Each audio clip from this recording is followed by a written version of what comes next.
Hi everyone. तो बात करेंगे आज हम लोग एसिम्प्टोटिक नोटेशन के बारे में। उसके बाद देखेंगे बिग ओ नोटेशन क्या होता है, उसके एग्जांपल्स देखेंगे, बिग ओ विजुअलाइजेशन देखेंगे और उसके बाद एंड में हम लोग देखेंगे कि इसको एसिम्प्टोटिक नोटेशन क्यों बोलते हैं। ठीक है, तो स्टार्ट करते हैं अपना एसिम्प्टोटिक नोटेशन से। उससे पहले आप लोग से रिक्वेस्ट है कि अगर आप लोगों ने मेरे चैनल को सब्सक्राइब नहीं किया है तो प्लीज चैनल को सब्सक्राइब कर दे, वीडियो को लाइक कर दे and you can also follow me on LinkedIn and Instagram.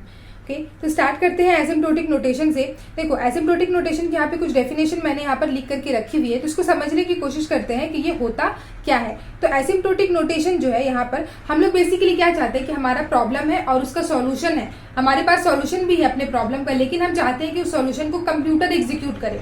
हम लोग क्यों चाहते हैं कि कंप्यूटर एग्जीक्यूट करे? ताकि हमारा टाइम बच जाए। ठीक है, हमें पता है कि 2 + 2 = 4 होता है, तो ये हमारा ह्यूमन ब्रेन कर सकता है। लेकिन अगर बहुत बड़ा कैलकुलेशन है ना, तो उसको एक ह्यूमन को करने के लिए बहुत ज्यादा टाइम लग जाएगा और हो सकता है उसमें कुछ मिस्टेक्स भी हो जाए। ठीक है, तो हम लोग क्या किए, हम लोगों ने अपना प्रॉब्लम का सॉल्यूशन जो है कंप्यूटर को दे दिया और कंप्यूटर में हम लोग बता दिया कि इसका सॉल्यूशन इस तरीके से होगा, जिसमें से हम लोग दो चीज एक्सपेक्ट कर रहे हैं कि सॉल्यूशन तो हमने दिया है, ठीक है, लेकिन हमारा वो सॉल्यूशन टाइम बचाना चाहिए, क्योंकि अगर टाइम नहीं बचाएगा तो वो सेम कैलकुलेशन तो इंसान भी कर सकता है। तो फिर इंसान एक कंप्यूटर क्यों खरीदेगा? इतनी महंगी मिलती है कंप्यूटर, क्यों खरीदेगा? उसको क्यों यूज करेगा?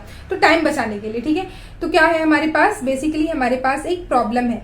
ठीक है, एक प्रॉब्लम है और उस प्रॉब्लम के हमारे पास मल्टीपल सॉल्यूशंस हो सकते हैं। ठीक है, मल्टीपल सॉल्यूशंस नहीं, सॉल्यूशन हमारा एक ही होगा। जो हमें फाइनल आउटपुट चाहिए वो एक ही होगा, लेकिन वो फाइनल आउटपुट को अचीव करने के लिए हमारे पास स्टेप्स बहुत बहुत सारे हो सकते हैं, मल्टीपल तरीके हो सकते हैं जिससे हम लोग उस फाइनल आउटपुट को अचीव कर सकते हैं।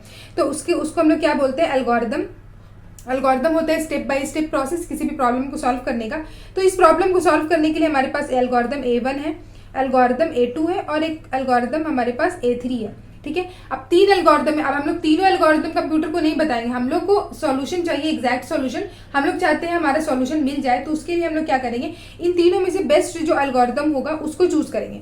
A1 को चूज करें, A2 को चूज करें, A3 को चूज करें। तो ये जो चूज करने के लिए हम लोग मेथड यूज करते हैं वो होता है, उसी को बोलते हैं हम लोग एनालिसिस ऑफ एल्गोरिदम। हम लोग तीनों एल्गोरिदम को एनालाइज करेंगे कौन सा बेस्ट है। सो हम लोग जब ये बोलते हैं ना कि बेस्ट एल्गोरिदम, तो कंप्यूटर पे हम लोग चेक कर रहे हैं, इसीलिए हम लोग सबसे पहले चेक करेंगे टाइम, कि हम लोग चाहेंगे ना टाइम बचाए। हमारा इंसान का टाइम बचाने के लिए मशीन आई है। तो क्या है, एल्गोरिदम A1 को हम लोग अगर देखें तो हम लोग पहले फाइंड आउट करना पड़ेगा कि ये कितना टाइम ले रहा है। तो जैसे कि मैं मान लेती हूँ कि एल्गोरिदम A1 हमारा 10 सेकंड ले रहा है एग्जीक्यूट करने में, लेकिन एल्गोरिदम A2 हमारा 2 सेकंड में एग्जीक्यूट हो जा रहा है और एल्गोरिदम A3 मान लेते हैं 5 सेकंड में एग्जीक्यूट हो रहा है। तो अगर इस हिसाब से देखें तो हम लोग कह सकते हैं कि जो A2 एल्गोरिदम है वो बेस्ट है इन टर्म्स ऑफ टाइम। ये तुरंत एग्जीक्यूट हो रहा है, मतलब हम लोग ऐसे इनपुट डाल रहे हैं और तुरंत हमारा आउटपुट स्क्रीन पे आ जा रहा है 2 सेकंड के अंदर, बाकी दोनों के मुकाबले में। उसके बाद अगर स्पेस की बात करें, मतलब कि मेमोरी में कितना स्पेस ले रहा है, हमारे पास लिमिटेड स्पेस होती है। ठीक है, हम लोग बहुत ज्यादा स्पेस किसी भी एल्गोरिदम को, मतलब अपने एक प्रॉब्लम को नहीं दे सकते। तो मान लेते हैं जैसे कि एल्गोरिदम A1 हमारा 10 बाइट की जगह ले रहा है मेमोरी में, A2 हमारा 5 बाइट की जगह ले रहा है मेमोरी में और A3 हमारा मान लेते हैं 20 बाइट की जगह ले रहा है मेमोरी में। ठीक है, तो अगर इस हिसाब से भी देखें तो हमारा जो A2 है वो हमारा कम स्पेस में जो है स्पेस की जगह ले रहा है A2। तो हम लोग कह सकते हैं कि A2 एल्गोरिदम बेस्ट एल्गोरिदम है इन टर्म्स ऑफ टाइम और मेमोरी, और हमारा सॉल्यूशन तो एग्जैक्ट दे रहा है। तीनों एल्गोरिदम एग्जैक्ट सॉल्यूशन दे रहा है। ऐसा नहीं है कि A1 हमारा किसी इनपुट के लिए काम कर रहा है, बाकी के इनपुट के लिए नहीं कर रहा है, A2 हमारा कुछ इनपुट के लिए कर रहा है, नहीं कर रहा है। ऐसा नहीं कर सकते। अगर ऐसा है ना तो वहां पर ही एल्गोरिदम को हटा देंगे।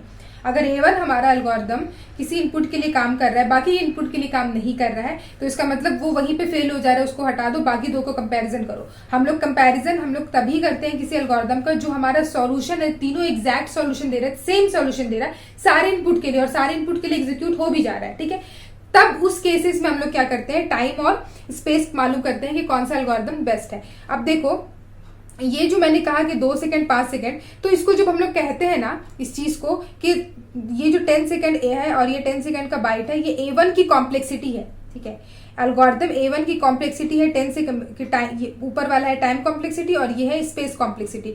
इसी तरीके से ये दोनों जो है A2 की कॉम्प्लेक्सिटी है और A3 की कॉम्प्लेक्सिटी ये है। ठीक है, ये पहला टाइम कॉम्प्लेक्सिटी और ये स्पेस कॉम्प्लेक्सिटी। लेकिन जब हम लोग इसको रिप्रेजेंट करते हैं ना, तो इस तरीके से 2 सेकंड 5 बाइट इस तरीके से रिप्रेजेंट नहीं करते। इसको हम लोग रिप्रेजेंट करने के लिए ही एसिम्प्टोटिक नोटेशन का यूज करते हैं, ताकि किसी भी इंसान को जिसको प्रोग्रामिंग का नॉलेज है वो देख के समझ जाए, अच्छा मैंने ये एसिम्प्टोटिक नोटेशन लगा के लिखने से देख के समझ में आ जाएगा कि ये कितना टाइम ले रहा है, तुरंत समझ में आ जाएगा, क्योंकि 5 बाइट और 2 ये जो है प्रैक्टिकली पॉसिबल नहीं है किसी एल्गोरिदम का जो है टाइम निकालना, ठीक है, क्योंकि वो इनपुट पे डिपेंड करता है। और अगर कांस्टेंट टाइम भी है ना, अगर इनपुट पे डिपेंड नहीं कर रहा है, कोई कांस्टेंट टाइम है जैसे बिग O ऑफ 1 है, तो भी पॉसिबल नहीं कि एग्जैक्ट टाइम निकाला जा सके। तो कांस्टेंट टाइम, और इसको हम लोग रिप्रेजेंट करते हैं एसिम्प्टोटिक नोटेशन से। इस तरीके से रिप्रेजेंट नहीं किया जाता, ठीक है, ये मैंने बस समझाने के लिए लिखा था। अब देखो यहाँ पे डेफिनेशन क्या है, टू कंपेयर टू और more than two algorithm rate of growth with respect to time and space we need asymptotic notation. जैसे हमने यहाँ पे कंपेयर किया 2-3 एल्गोरिदम को कि टाइम और स्पेस को, उसको, तो इसके लिए हम लोग क्या करते हैं, एसिम्प्टोटिक नोटेशन का यूज करते हैं। तो it is a tool to represent the time and space complexity of the algorithm for asymptotic analysis, ठीक है। इसको हम लोग देखते हैं। तो ये जो चीज थी समझाने के लिए थी, तो हम लोग समझ गए एसिम्प्टोटिक नोटेशन का यूज करते हैं एल्गोरिदम को कंपेयर करने के लिए in terms of time and space. अब आगे बढ़ते हैं। There are mainly 3 asymptotic notation, 3 type के होते हैं, बिग O, बिग ओमेगा और थीटा नोटेशन। अब जब मैंने कहा बिग O, तो हो सकता है कि लिटिल O भी हो, तभी मैंने बिग O लिखा है, वरना सिंपली O नोटेशन लिख सकते थे। हाँ, तो देखो बिग O और बिग ओमेगा है ना, तो इसके जो है 4 नंबर पॉइंट पे आ सकता है हमारा लिटिल O, और 5th नंबर पे आ सकता है लिटिल ओमेगा, ठीक है। लेकिन ये जो 2 लिटिल O और लिटिल ओमेगा है, ये ज्यादा उतना पूछा नहीं जाता है। और फिर भी अगर आपको उसकी डेफिनेशन चाहिए तो आई बटन में एक लिंक दे दूंगी, वहां से आप लोग उसको देख सकते हो। और मैंने उसमें वो वीडियो मैंने काफी दिन पहले अपलोड की थी, वो देख लेना, आप लोग को समझ में आ जाएगा कि लिटिल O और लिटिल ओमेगा होता क्या है। बेसिकली हम लोग अभी ये 3 के बारे में पढ़ेंगे। आज की वीडियो में देखेंगे ये बिग O के बारे में, आने वाले 2 वीडियो में बिग ओमेगा और बिग थीटा देखेंगे, ठीक है। तो बिग O नोटेशन देखो, बिग O नोटेशन में सबसे पहला पॉइंट मैंने लिखा है कि let's assume that a given algorithm is represented in the form of function f of n, ठीक है। f ऑफ n के टर्म में एक एल्गोरिदम को रिप्रेजेंट कर रहे हैं।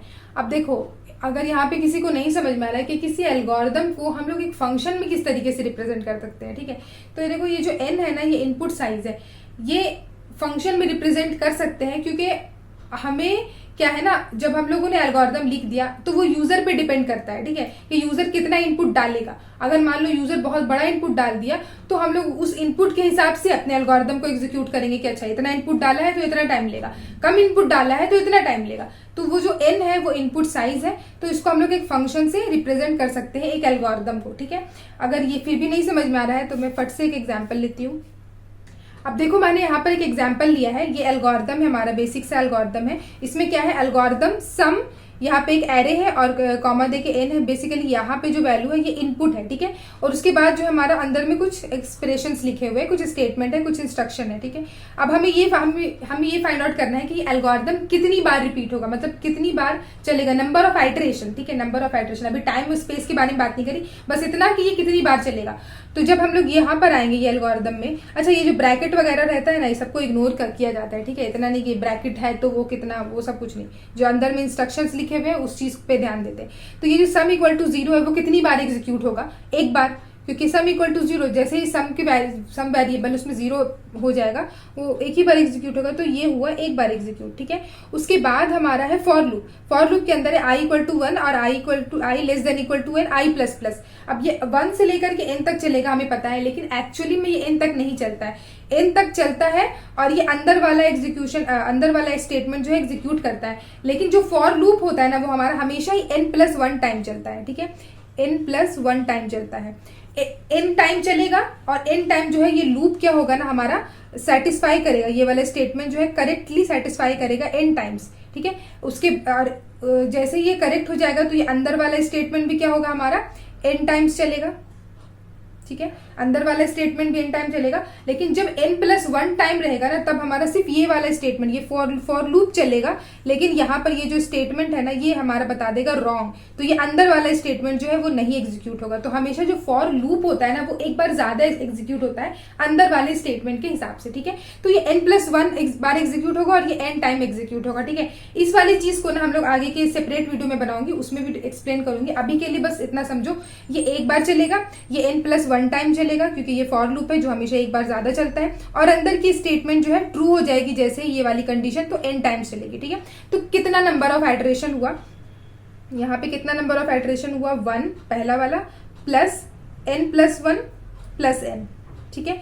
तो ये कितना हुआ 2n प्लस 2, ठीक है। इसको हम लोग बोल सकते हैं एफ ऑफ एन, ठीक है, क्योंकि ये जो वैल्यू आया हमारा 2n प्लस 2, ये क्या है, एक फंक्शन में है। 2n प्लस 2 मतलब इनपुट, ये क्या है हमारा, ये वाला क्या है n, ये हमारा इनपुट है, मतलब कितना हमारा यूजर इनपुट डाल रहा है। तो जो भी यूजर इनपुट डाल रहा है वो डिपेंड करेगा कि कितने नंबर ऑफ आइटरेशंस हो रहे हैं। जो भी यूजर इनपुट डालेगा मतलब एरे का साइज, उतनी बार हमारा ये स्टेटमेंट चलेगा, और जितनी बार हमारा स्टेटमेंट चलेगा उतना ज्यादा टाइम ले सकता है ना, मतलब अगर चलते जा रहा है, एक स्टेटमेंट चलते जा रहा है तो ज्यादा टाइम लेगा।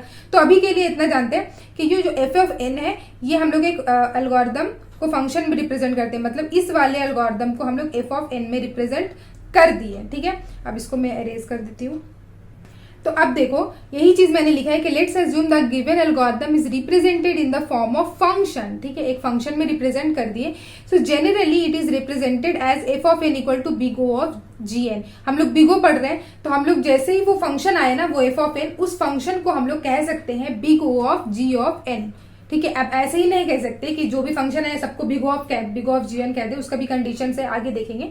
So this notation gives the tight upper bound of the given function. जो भी फंक्शन रहेगा, जो हमारा एल्गोरिथम से फंक्शन आया, उस फंक्शन का टाइट अपर बाउंड बताएगा, मतलब उस फंक्शन की जो अपर बाउंड है वो बताता है हमारा बिगो नोटेशन। अगर हम लोग F of N equal to big O of ji N लिख दिए, इसका मतलब है कि ये जी ऑफ एन जो है, ये वाला फंक्शन का, जो हमारा गिवन एल्गोरिथम का फंक्शन है, वो वाले फंक्शन का अपर बाउंड बता रहा है, टाइट अपर बाउंड, ठीक है।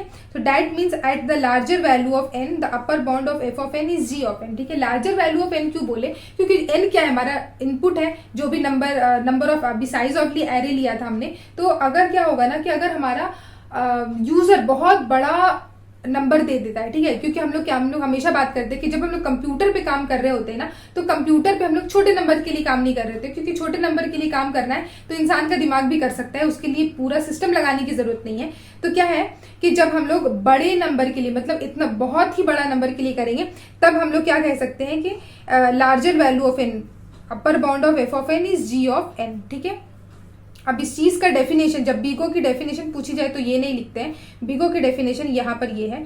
बिगो नोटेशन डिफाइंस एज, यहाँ पे ये जो डेफिनेशन मैंने हाईलाइट किया है, इसको सेम आप लोगों को जो है याद रखना पड़ेगा। So big O of ji of n को क्या कह सकते हैं, एफ ऑफ एन, ठीक है। एफ ऑफ एन जो फंक्शन हमने लिया था अभी, वो F of N, there exist a positive constant C and N zero, मतलब ये c क्या है, पॉजिटिव है, और मतलब ग्रेटर देन जीरो, और n जीरो भी क्या है, greater than zero, such that zero less than F of N less than C into ji of N for all n greater than equal to n not, ठीक है। अब ये जो चीज है, ये चीज काफी डिफिकल्ट लग रही है सुनने में, पर है नहीं। देखो समझते हैं इस चीज को। हमें जो फंक्शन आया था हमारा, क्या आया था, मे बी शायद 2n प्लस 2 आया था, ठीक है, 2n प्लस 2, जो अभी हमने एग्जाम्पल लिया था। तो इस फंक्शन को हम लोग कह सकते हैं F of N equal to big O of ji of N कह सकते हैं। अब जी ऑफ एन की वैल्यू हमें नहीं पता है, हमें निकालनी पड़ती है, ठीक है, जी ऑफ एन है क्या। तो हम लोग जी ऑफ एन कह सकते हैं, कब कह सकते हैं, किस केस में कह सकते हैं, जब हमारा F of N less than equal to होगा some constant into g of N के, ठीक है। सम कांस्टेंट क्या हो सकता है हमारा, पॉजिटिव है, यानी कि सी हमेशा जो है ग्रेटर देन जीरो होगा, और एन नॉट, मतलब एन क्या है, वो एक पॉजिटिव नंबर जिसके बाद हमारा फंक्शन जो है, मैंने कहा ना लार्ज वैल्यू के लिए, तो वो है एन नॉट, ठीक है। This simply means that f of n does not grow faster than g of n and g of n is asymptotically tight upper bound। जो भी हमने देखा, g of n क्या है, asymptotically tight upper bound of f of n। अब इस चीज को हम लोग एक काम करते हैं, ग्राफ से समझते हैं, ठीक है। ये चीज अभी हम लोगों ने समझी नहीं है, समझते हैं। यहाँ पे देखो, इसका जो बिगो का ग्राफ होता है वो हर जगह पे जो है इसी तरीके से मिलता है, तो मैंने भी सेम ले लिया, ठीक है। अब देखो यहाँ पे ये जो है एक्स एक्सिस पे मैंने प्लॉट किया है इनपुट साइज, और वाई एक्सिस पे रेट ऑफ ग्रोथ, ठीक है। अब जो एफ ऑफ एन है, जो फंक्शन आया था हमारा 2n plus 2, F of N equal to 2n plus 2, अगर इस फंक्शन को हम लोग ग्राफ पे प्लॉट कर रहे हैं तो मान लेते हैं कि यही वाला फंक्शन है, जो कि है नहीं, ये 2n प्लस 2 का ग्राफ नहीं, बट मान लेते हैं कि ये जो एफ ऑफ एन है ये 2n प्लस 2 का ग्राफ है, और ग्राफ पे ये कुछ इस तरीके से जा रहा है, ठीक है। या फिर कोई भी और भी बहुत बड़ी फंक्शन है, N square plus N cube, कुछ इस तरीके से, तो उसका भी ग्राफ बनता है ना हर एक चीज का। तो ये कुछ, इसका ग्राफ कुछ इस तरीके से ऐसे है एफ ऑफ एन का, ठीक है, ग्राफ इस तरीके से जा रहा है। और तो हम लोग कह सकते हैं कि जो उसका इस वाले एफ ऑफ एन का जो टाइट अपर बाउंड होगा, मतलब वो फंक्शन कभी भी इसके नीचे नहीं आएगा, उसके ऊपर ही रहेगा। अपर बाउंड के बारे में बात करें, बिगो मतलब upper bound, worst case complexity. तो जब जब जब ये सी ऑफ जी एन जो है हमेशा इसके ऊपर रहेगा, लेकिन कब रहेगा, हमेशा नहीं। स्मॉलर इनपुट के लिए ना वो थोड़ा जो है कोइंसाइड भी कर सकता है, वो ऊपर नीचे कोई भी बिहेवियर कर सकता है, लेकिन हम लोग बात कर रहे हैं लार्जर इनपुट के लिए। तो यहाँ पे इस वाले पॉइंट से पहले देखो, ये n0 एक पॉइंट है, इस पॉइंट से पहले मतलब यहाँ पर ये वाला जो ग्राफ है, ये दोनों ग्राफ कुछ भी हो सकता है, इस तरीके से ऐसे ऐसे ऊपर नीचे कुछ भी हो सकता है, ठीक है, इस वाले पॉइंट से। लेकिन पहले एक ऐसा पॉइंट n0 है, उसके बाद ये पॉइंट मैंने यहाँ पे माना, यहाँ पे मान लो n0, कोई दिक्कत नहीं है। तो यहाँ पे भी इस तरीके से ऐसे हो सकता है, मतलब एक n0 एक ऐसा पॉइंट है जिसके बाद जो f ऑफ n हमारा फंक्शन होगा ना, वो हमेशा नीचे रहेगा, और g ऑफ n यानी कि some constant multiplied by g of n जो है उसका हमेशा अपर बाउंड रहेगा, उसके ऊपर से जाएगा, ठीक है। तो ये जो चीज है ये होता है हमारा सी ऑफ जी एन। अब जब क्वेश्चन में रहता है ना, तो हमें सी ऑफ जी एन जो है निकालना पड़ता है, सी की वैल्यू निकालनी पड़ती है, लेकिन कंडीशन क्या है, हमारा एफ ऑफ एन हमेशा लेसर देन और equal to C of ji N रहेगा, हमेशा, ठीक है। ये कभी भी एक बट जो है हमेशा सी ऑफ जी एन रहेगा, लेकिन सम एन नॉट के बाद, मतलब ये जो एन नॉट है ना, इसके बाद हमेशा जो है एफ ऑफ एन हमारा लेसर देन और equal to G of N रहेगा, C into ji of N हमेशा at some n0। तो लिखा है n0 is the point from which we need to consider the rate of growth for a given algorithm below n0 मतलब इसके बारे में बात हो रही है, इस वाले ग्राफ के बारे में। The rate could be different, कुछ भी हो सकता है, डिफरेंट हो सकता है। n0 is called the threshold of the given function. ये जो थ्रेशोल्ड वैल्यू होता है ना, वो चीजें यहाँ पे n0 के बाद, मतलब एक फिक्स कर दिए एक n0, इसके बाद तो हमारा जो है f ऑफ n हमेशा lesser than equal to c of gn रहेगा। अब देख लेते हैं हम लोग एक अपना एग्जाम्पल। यहाँ पर एग्जाम्पल है, find the upper bound for f of n equal to 2n plus 4, ठीक है, 2n प्लस 4। अभी एग्जाम्पल में हमने देखा था 2n प्लस 2 वाला जो एक एल्गोरिथम की फंक्शन आ रहा था, यहाँ पे हमें बोला है एफ ऑफ एन और इसका अपर बाउंड निकालने बोला है। तो अपर बाउंड निकालने बोला है, मतलब क्या बोला है, एफ ऑफ एन क्या है, एफ ऑफ एन ग्राफ में हमें हम कह रहे हैं एक फंक्शन है, तो जी ऑफ एन क्या है, जी ऑफ एन भी एक फंक्शन है। तो हमें बेसिकली अपने फंक्शन का, अपने एल्गोरिथम के फंक्शन का एक दूसरा फंक्शन निकालने बोल रहा है, और वो फंक्शन ऐसा होना चाहिए कि at some N not, after some N not, वो हमारा फंक्शन का जो है हमेशा अपर बाउंड दे। अपर बाउंड मतलब वो क्या हो, हमेशा greater than equal to F of N हो, मतलब वो हमेशा ये जी ऑफ एन हमेशा ग्रेटर देन हो एफ ऑफ एन के, और एफ ऑफ एन हमेशा लेसर देन हो जी ऑफ एन के, और ये हमेशा ऊपर से जो है इस तरीके से अपर बाउंड दे। तो हम लोग इसको सॉल्व करते हैं फट से, ज्यादा इसमें कुछ है नहीं सॉल्यूशन। देखो, तो एफ ऑफ एन हमें पता है इक्वल टू 2n प्लस 2 है, सॉरी 2n प्लस 4 है। हमें बाई डेफिनेशन क्या पता है, बिग ओ की डेफिनेशन, हमें बाई डेफिनेशन क्या पता है, 0 less than equal to F of N less than और equal to C multiplied by ji of n. ये हमें बाई डेफिनेशन पता है, बिगो की डेफिनेशन, बिगो मतलब upper bound worst case complexity. तो हमें ये बाई डेफिनेशन पता है, सॉल्व करते हैं। तो एफ ऑफ एन क्या होगा, lesser than equal to C multiplied by ji of N होगा, ठीक है। हमने अभी सिर्फ हमने ये वाला टर्म लिया, ठीक है, ये 0 तो ठीक है, ये एफ ऑफ एन भी ग्रेटर देन 0 होना चाहिए, जी ऑफ एन भी ग्रेटर देन 0 होना चाहिए, और सी तो पॉजिटिव नंबर बोल ही दिया, ठीक है, तो ये 0 होना चाहिए। तो ये वाला हमें कंडीशन लिया है। अब एफ ऑफ एन क्या है हमारे पास, 2n प्लस 4 है, तो 2n plus 4 less than equal to, अब देखो कोई ऐसा फंक्शन मानो, हमने जी ऑफ एन निकालना है, कोई भी फंक्शन मानो जो हमारा 2n प्लस 4 से जो है हमारा 2n प्लस 4 हो, लेसर हो। तो अगर मान लो यहाँ पे हम 3n मान लेते हैं, फॉर द लार्जर इनपुट की बात कर रहे हैं, ठीक है, ऐसा नहीं कि 1 पुट कर दिए, 1 के लिए काम नहीं करेगा, 1 के लिए फंक्शन जो है नीचे, तो जैसे यहाँ पे था ना, ये 1 से नीचे जो है कुछ भी काम कर सकता है। लार्जर इनपुट मतलब कोई मान लो 10,000 ले लो, 10 to the power 6, 10 to the power 4, 10 to the power 20 ले लो, उसके लिए क्या होगा, वो अगर उसको हम लोग 2 से मल्टीप्लाई करेंगे और उसमें अगर 4 ऐड कर देंगे तो क्या होगा, वो लेसर ही होगा हमारा 3 से मल्टीप्लाई करने के बाद। 3 से मल्टीप्लाई करेंगे तो बहुत ज्यादा नंबर होगा ना, 2 से मल्टीप्लाई करेंगे तो उससे कम होगा, और ये 4 जो हो जाएगा ना नेग्लिजिबल हो जाएगा, ठीक है, उस केस में तो ये लेसर देन होगा, ठीक है। तो हमें पता चल गया, क्या हमने लिखा, सी के जगह पे हमने लिख दिया 3n और जी ऑफ एन की जगह लिखा है n, तो इसका मतलब हम लोग सी के लिए लिख सकते हैं, मान सकते हैं 3, और जी ऑफ एन के लिए हम लोग मान सकते हैं n, ठीक है। अब अगर आप लोगों को यहाँ पर n नॉट की वैल्यू भी निकालना है कि n नॉट कौन सा, n नॉट के बाद ये फंक्शन इस तरीके से काम करेगा, तो देखो यहाँ पर से ही निकाल सकते हैं। इस वाले को सॉल्व करो और n की वैल्यू निकालोगी, क्या हो जाएगा, 2n plus 4 minus 3n lesser than equal to 0 हो जाएगा, पर ये हो जाएगा -n लेस देन और इक्वल टू -4। तो n greater than equal to 4, ठीक है। मतलब n जो होगा वो ग्रेटर देन इक्वल टू 4 होगा, ठीक है। तो हम लोग कह सकते हैं कि देखो यहाँ पे क्या आया,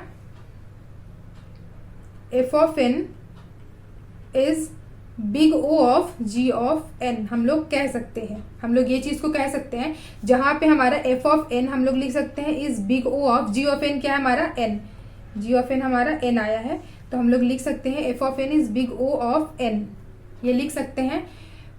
वेयर c इक्वल टू 3 आया है हमारे पास, c इक्वल टू 3, ठीक है।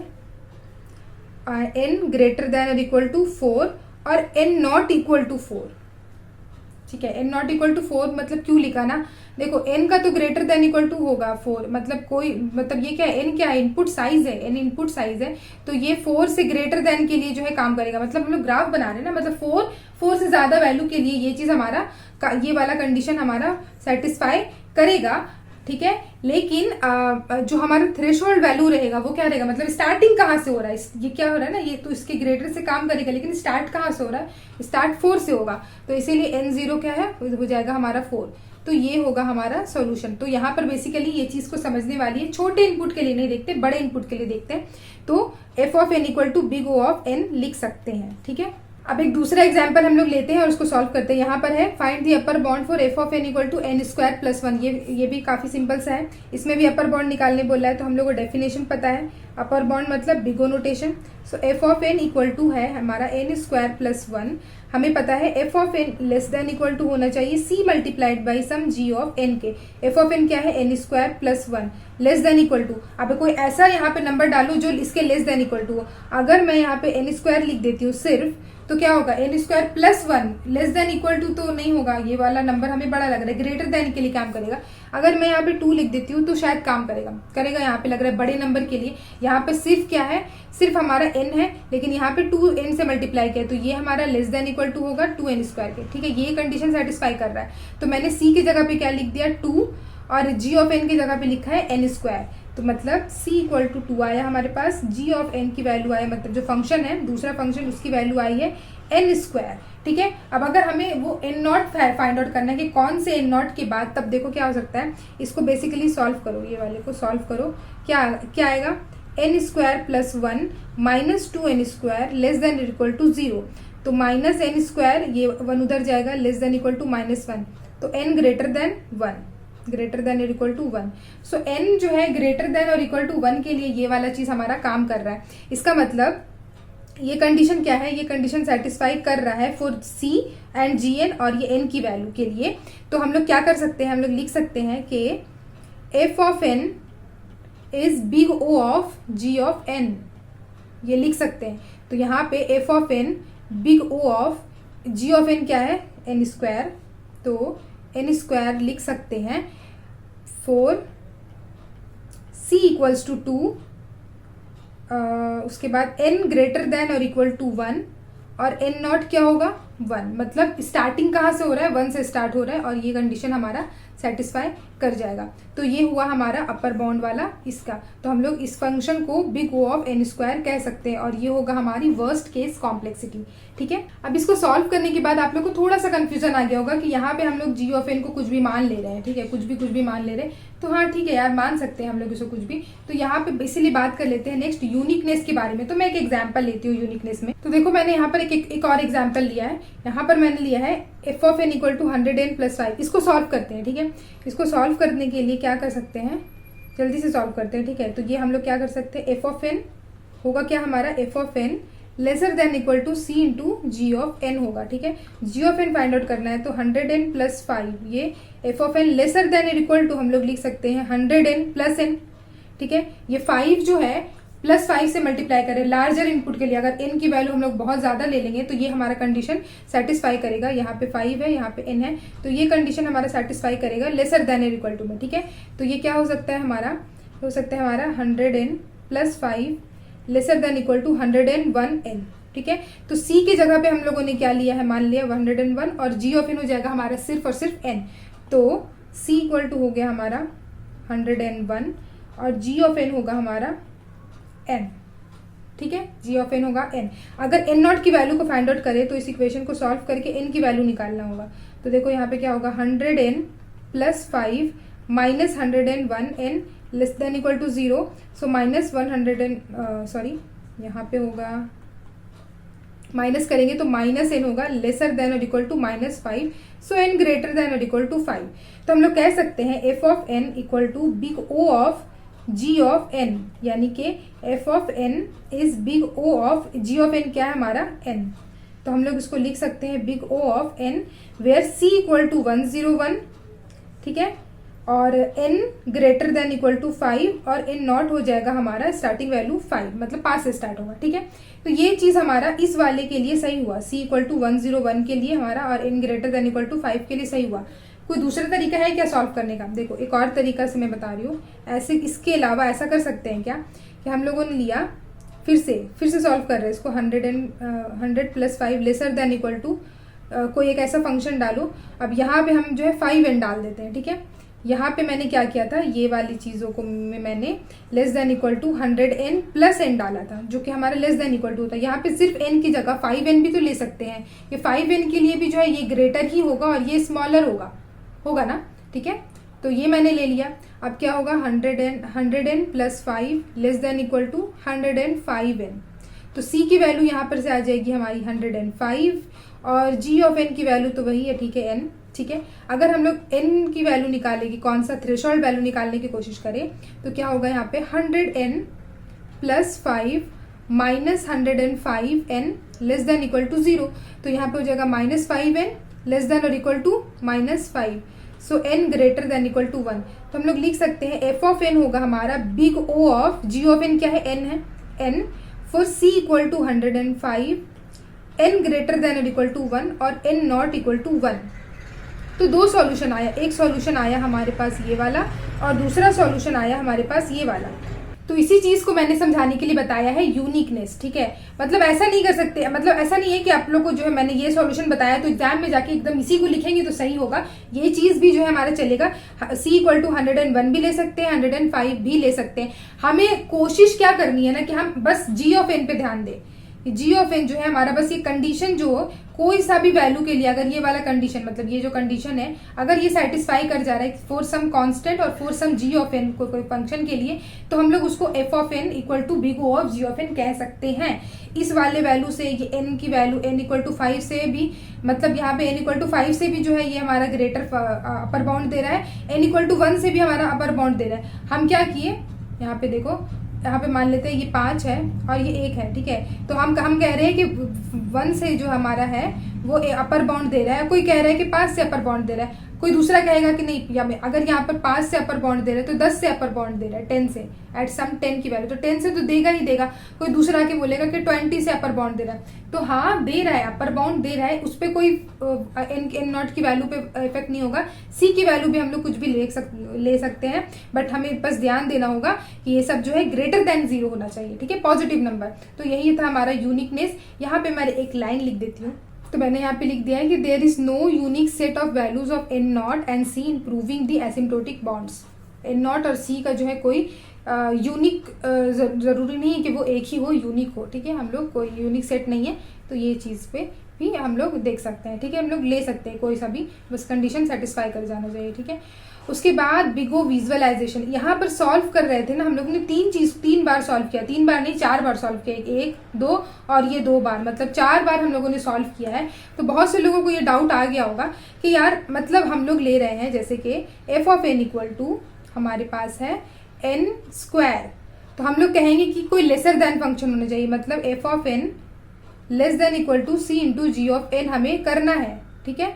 अब हम लोग इसके लिए क्या कर सकते हैं, n square less than equal to बोलना है ना। अब एन स्क्वायर से बहुत बड़ा नंबर ले सकते हैं क्या, एन क्यूब ले सकते हैं, ठीक है। मैं बार बार एन स्क्वायर है तो 2n स्क्वायर क्यों ले रही हूँ, 2n स्क्वायर है तो 3n स्क्वायर ले रही हूँ, ठीक है। आपने नोटिस किया होगा, लेकिन n क्यूब क्यों नहीं ले सकते, उससे भी बड़ा नंबर ले सकते हैं। अगर n स्क्वायर है तो less than equal to n to the power 4 भी बोल सकते हैं, n square less than equal to n to the power n भी बोल सकते हैं। तो हो जाएगा f of n lesser than और equal to n to the power n है, यानी कि F of N equal to big O of n to the power n, ये भी तो करेक्ट है। उसी तरीके से ये big O of n to the power 4 भी करेक्ट है, big O of n to the power 3 भी तो करेक्ट है। क्यों बार बार n स्क्वायर है तो 2n स्क्वायर 3n स्क्वायर ले रहे हैं, तो ये सब चीज ही करेक्ट है। इसी चीज को मैंने यहाँ पे एक्सप्लेन किया है बिग O विजुअलाइजेशन में। Big O of n is the set of the function with smaller or the same order of function as g of n। For example big O of n includes big of n square includes big of 1, मतलब इससे इसका या इससे smaller value, मतलब जो भी ये value होगा वो वैल्यू या फिर उसका स्मॉलर वैल्यू के लिए ट्रू है। जैसे बिग ऑफ एन स्क्वायर है तो एन स्क्वायर के लिए तो ट्रू है ही, उससे स्मॉलर वैल्यू क्या हो सकता है, एन स्क्वायर का 1 हो सकता है, एन हो सकता है, एन लॉग एन भी जो है स्मॉलर होता है, ठीक है, ये सबके लिए ट्रू है। तो मैंने यहाँ पर जो है अच्छे तरीके से लिखा हुआ है। देखो अगर ये जो है ना, ये कॉलम के बाद ये एफ ऑफ एन की वैल्यू, ये सब जो है एफ ऑफ एन है, ठीक है। तो अगर f of N equal to 100 है, F of N equal to 100 है, तो big O of 1, big O of ji n क्या होगा, बिग O ऑफ 1 कह सकते हैं इसको, ठीक है, ठीक है। सिर्फ 100 200 मतलब कोई कांस्टेंट नंबर है तो उसको बिग O ऑफ 1 कह सकते हैं वर्स्ट केस कॉम्प्लेक्सिटी में। दूसरा क्या है, बिग O ऑफ एन कह रहे हैं हम लोग, मतलब ये एफ ऑफ एन है, तो अगर f of N equal to 3n plus 100 है तो हम लोग कह सकते हैं F of N equal to big O of N, ठीक है, यही वही चीज लिखा है, बिग ऑफ एन कह सकते हैं। इस केस में कह सकते हैं कॉमा देके, इस केस में भी और इस केस में भी कह सकते हैं। मतलब अगर f of N equal to 5 है तो हम लोग उसको कह सकते हैं big O of ji of N, यानी कि बिग O ऑफ एन, ठीक है। तो ये 5 के लिए भी हम लोग n कह सकते हैं, यहाँ पे वही लिखा है, 5 के लिए भी हम लोग n कह सकते हैं। n लॉग n के लिए भी है जो उसका और उसका स्मॉलर वैल्यू के लिए ले सकते हैं। तो 4 के लिए अगर 4 है, f of n equal to 4, तो f of n is big O of n log n, this is also true. इसी तरीके से ये यहाँ पे देखो, यहाँ पे क्या है, सिर्फ 3 है, तो f of n equal to अगर 3 है तो हम लोग कह सकते हैं कि f of n is big O of n square, ठीक है, n स्क्वायर। इस पे कह सकते हैं, n लॉग n के लिए भी कह सकते हैं, सिर्फ n के लिए भी कह सकते हैं और n स्क्वायर के लिए भी कह सकते हैं, ठीक है। तो जब इतना कह ही सकते हैं तो फिर पढ़ ही क्यों रहे। देखो बेसिकली अगर ग्राफ से समझे ना तो मैं क्या बोलने की कोशिश कर रही हूँ, एक फंक्शन था जो हमारा एल्गोरिदम का फंक्शन आया था एफ ऑफ एन। अब इसका अपर बाउंड अगर निकालना है तो यहाँ से ये पार हो रहा है, इसी को क्यों ले, कोई ऐसा ले रहे ना जो बहुत ऊपर से, मतलब ये जो ग्राफ है एकदम ऊपर से इनफाइनाइट पे जाएगा और उधर से कोई जा रहा है, मतलब बहुत ऊपर से कोई बाउंड पार कर रहा है, कोई ग्राफ पार कर रहा है, उसको बोल देंगे कि वो एफ ऑफ एन का अपर बाउंड है। मतलब अगर हम लोग कह रहे हैं कि जी ऑफ एन अपर बाउंड है तो ये भी अपर बाउंड होगा, ये भी अपर बाउंड होगा, ये भी अपर बाउंड होगा, तो ले सकते हैं ना, कुछ भी पढ़ने की जरूरत क्या है, तो कोई भी रैंडम नंबर ले सकते हैं। लेकिन यहाँ पर जो डेफिनेशन में है हम लोगों का, देखो डेफिनेशन में, और मैंने बार बार बताया, शायद मैंने 2-3 बार लिखा है, टाइट अपर बाउंड, ठीक है, मैंने यहाँ लिखा है this notation gives the tight upper bound. और यहाँ पे भी क्या है, दिस, यहाँ पे भी मैंने कहीं पे लिखा, हाँ टाइट अपर बाउंड, ठीक है। तो हम लोग कोई सा भी वैल्यू को नहीं ले सकते हैं, इसीलिए पढ़ने की जरूरत है। हम लोग कोई सा भी ग्राफ में जो हमारा एफ ऑफ एन इधर से जा रहा है तो हम लोग कोशिश करते हैं कि टाइट अपर बाउंड ले, मतलब least upper bound. Upper bound तो बहुत सारे हो सकते हैं, उसमें जो सबसे लीस्ट है, मतलब एफ ऑफ एन के जो सबसे पास से गुजर के जा रहा है ना जो ग्राफ, और उसको कहीं पे कोइंसाइड नहीं करेगा आगे जाकर के, वो वाला चीज को लेंगे। इसीलिए यहाँ पे क्या है, देखो यहाँ पे लेसर देन और इक्वल टू भी लगा है, सिर्फ लेस देन नहीं बोला है, लेस देन के साथ इक्वल टू भी बोला है, मतलब इक्वल टू भी हो सकता है। एफ ऑफ एन इधर से जा रहा है और जो जी ऑफ एन है वो इस वाले पॉइंट के बाद से जो एकदम इधर से जाए, इस तरीके से जी ऑफ एन, ठीक है। तो हम लोग क्या करेंगे, इस वाले को नहीं लेंगे, इस वाले को लेंगे, मतलब एकदम पास से जाना चाहिए, टाइट अपर बाउंड होना चाहिए एफ ऑफ एन, उस फंक्शन का टाइट अपर बाउंड होना चाहिए। N to the power n, n factorial बहुत सारा होगा, ठीक है, लेकिन वो नहीं कंसिडर करेंगे, इसको टाइट अपर बाउंड को कंसिडर कर देंगे। बट अगर ये कॉन्सेप्ट भी जानना जो है जरूरी था, क्योंकि हम लोग बोल सकते हैं अपर बाउंड कह रहे हैं ना, तो उसको भी कह सकते हैं, इसको भी कह सकते हैं, बहुत सारे वैल्यूज हो सकते हैं, ट्रू हो सकते हैं, लेकिन वो टाइट अपर बाउंड नहीं होगा। तो इसीलिए बिगो रिप्रेजेंटेशन में वो सारे वैल्यूज को नहीं दिखाते। जब हम लोग बिगो की बात करते हैं तो टाइट अपर बाउंड करके हम लोग, अगर एन है तो उसका जी ऑफ एन को हम लोग लेसर देन में जो है 2n लेते हैं, और इस तरीके से कंपेयर करके हम लोग उसको एन के टर्म में ही दिखाते हैं। तो बेसिकली हायर ऑर्डर टर्म के में दिखाते हैं। जैसे यहाँ पे देखो, ये यहाँ पे इसका हायर ऑर्डर टर्म था सिर्फ n का 1, n टू द पावर 1, तो जी ऑफ एन में भी मैंने जो है इसका हायर ऑर्डर टर्म जो है सेम ही रखा, n ही रखा। यहाँ पे n का पावर स्क्वायर हमारा हायर ऑर्डर टर्म था, तो यहाँ पे जो जी ऑफ n जो मैंने कंसिडर किया था उसको भी हमने n का स्क्वायर में ही कंसिडर किया। n का क्यूब में भी कर सकते थे, लेकिन नहीं करेंगे n के क्यूब में, जो हायर ऑर्डर टर्म है उसी के जो है टर्म में हम लोग मानेंगे, ठीक है। तो ये था बिग ओ विजुअलाइजेशन। अब उसके बाद लास्ट हम लोग देख लेते हैं कि why asymptotic notation is called asymptotic notation, why it is called asymptotic notation. Basically ये जो क्वेश्चन है कभी कभी एग्जाम्स में आ जाते हैं या फिर इंटरनल वगैरह एग्जाम होते हैं ना, तब आ जाते हैं कि इसको क्यों कहते हैं। तो चलो समझ लेते हैं कि इसको एसिम्प्टोटिक नोटेशन क्यों कहते हैं, कुछ और भी कह सकते थे हम लोग, ठीक है। तो इन every case of a given function, देखो समझने की कोशिश करो, हमारे पास क्या है, एक एल्गोरिथम था जिसको हम लोग क्या कर रहे हैं, फंक्शन में रिप्रेजेंट कर रहे हैं। अब उस फंक्शन में जैसे ही हम लोगों ने रिप्रेजेंट किया, एग्जाम्पल भी हम लोगों ने जितने भी सॉल्व किए, वो एक फंक्शन का हम लोग दूसरा फंक्शन निकालने की कोशिश कर रहे हैं। एक फंक्शन एफ ऑफ एन था, उसका दूसरा फंक्शन हम लोग जी ऑफ एन निकालने की कोशिश कर रहे हैं। जो एफ ऑफ एन का जो अप्रोक्सीमेशन वैल्यू दे, अप्रोक्सीमेशन वैल्यू मैंने अभी समझाया, यहाँ पर हम लोग बहुत बड़ा सा नहीं ले सकते, जो एकदम हमारा लेसर देन और इक्वल टू रहे। डेफिनेशन कहाँ गया यार, हाँ, लेसर देन और इक्वल टू में रहे, वो वाला हम लोग जी ऑफ एन, वो फंक्शन निकालने की कोशिश करें। एक फंक्शन एफ ऑफ एन, उसका दूसरा फंक्शन निकाल रहे हैं जी ऑफ एन, जो g of n f of n को अप्रोक्सीमेट कर रहा है। सिमिलरली जब हमारा जी ऑफ एन की हम लोग बात कर रहे हैं, देखो तो यहाँ पे जो है वही चीज लिखा है, in every case of for a given function f of n we are trying to find another function g of n. हम लोग जी ऑफ एन को फाइंड आउट करने की कोशिश करें which of approximate f of n at higher value of N, ठीक है, n की हायर वैल्यू के लिए। That means g of N is also a curve, ठीक है, जी ऑफ एन भी जो है वो कर्व है, अभी हम लोग कर्व से भी समझे थे, which approximate f of n at higher value of N. जो जी ऑफ एन भी क्या कर रहा है, अगर मान लो दो जो कर्व है ना, वो जी ऑफ एन भी क्या कर रहा है, एफ ऑफ एन को का अप्रोक्सीमेशन बता रहा है, लेसर देन और इक्वल टू। मतलब एक का अगर पता है तो दूसरा हम लोग समझ सकते हैं कि अच्छा दूसरा, अगर ये बिग ओ ऑफ में है, ये अगर जी ऑफ एन है, ये एफ ऑफ एन है, तो दोनों एक दूसरे के जो अप्रोक्सीमेशन वैल्यू बता रहा है, ठीक है। तो in mathematics we call such curve and asymptotic curve. इस तरह के टाइप के कर्व को हम लोग मैथमेटिक्स में एसिम्प्टोटिक कर्व कहते हैं। हम लोग पढ़े होंगे अपने पैराबोला हाइपरबोला वाले चैप्टर में, वो जब हम लोग ग्राफ वगैरह पैराबोला का पढ़ते थे, स्कूल लाइफ की बात कर रही हूँ मैं, तब वहां पे हमारे पास ये वाला टर्म यूज हुआ था एसिम्प्टोटिक कर्व का, ठीक है। जिन लोगों को याद होगा, नहीं याद है कोई बात नहीं, तो वो जो कर्व होता था ना, वो एसिम्प्टोटिक कर्व बोलते थे उसको। मैथमेटिक्स में क्या है, एसिम्प्टोटिक कर्व उस कर्व को बोलते हैं जो हमारा एक दूसरे का अप्रोक्सीमेशन बताए, ठीक है, और क्या होना कि हायर वैल्यू पे भी, मतलब इन्फिनिटी पर भी वो एक दूसरे को कट नहीं करेगा। जैसे कि यहाँ पर ग्राफ में देख सकते हैं, हम लोग कोई सा भी इन्फिनिटी पे भी चले जाए ना, तो इन्फिनिटी पे भी किसी भी केस में ये एफ ऑफ एन और जी ऑफ एन जो है ऐसे करके कोइंसाइड नहीं करेगा। हाँ, ये कोइंसाइड कर रहा था इससे पहले, तो ये जो एक केस है जिसको हम लोगों ने डिस्कस कर लिया। लेकिन एसिम्प्टोटिक कर्व किसको बोलते हैं कि हायर वैल्यू पर भी वो एक दूसरे को कट नहीं करे। अब इसका एग्जाम्पल अगर देखें तो होता है ना, दो पैरेलल लाइन, लेकिन दो पैरेलल लाइन को बोलते हैं पैरेलल लाइन, लेकिन ये पैरेलल लाइन नहीं है। अगर पैरेलल लाइन नहीं रहे और फिर भी इनफाइनाइट पे एक दूसरे को कट नहीं कर रहा है, तो उसको क्या बोलते हैं, उसको बोलते हैं एसिम्प्टोटिक कर्व बोलते हैं, ठीक है। तो यहाँ पे बेसिकली क्या होगा, अगर मान लो कट कर जा रहा है, किसी भी पॉइंट पे कट कर जा रहा है ना, मतलब मान लो यहाँ पे कट कर गया, तो मतलब एट सम एन नॉट, ये वाला कंडीशन क्या हो जाएगा, फेल हो जाएगा। तो अगर फेल हो गया तो बिगो नहीं बोलेंगे तो सवाल ही पैदा नहीं होता, ठीक है, कुछ और बोलेंगे उसको। तो ये इस तरीके से होगा, तो इसीलिए इसको बोलते हैं asymptotic curve. asymptotic curve. So in mathematics such called as asymptotic curve. In other term, g of n is the asymptotic curve of f of n, ठीक है। For this reason we called algorithm analysis as asymptotic analysis. इसीलिए इसको बोलते हैं asymptotic analysis, क्योंकि वो जो curve जा रहा है, दोनों कर्व कभी इन्फिनिटी पे भी कट नहीं करेगा।